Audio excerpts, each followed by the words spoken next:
Weather Service Office in Wilmington, Ohio. The preceding signal was a test of the weather radio station WXJ 93 Cridersville, Ohio, public warning system.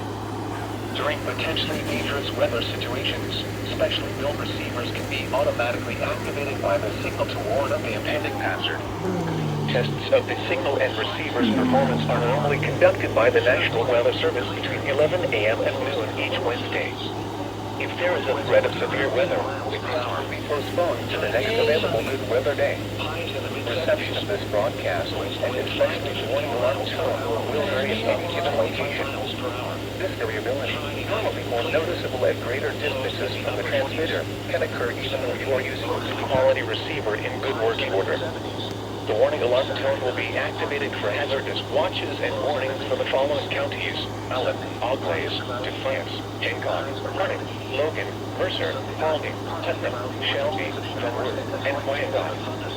This concludes the weekly test of weather radio station WXJ 93 Cridersville, Ohio. Percent chance of showers and thunderstorms. Highs in the lower 80s.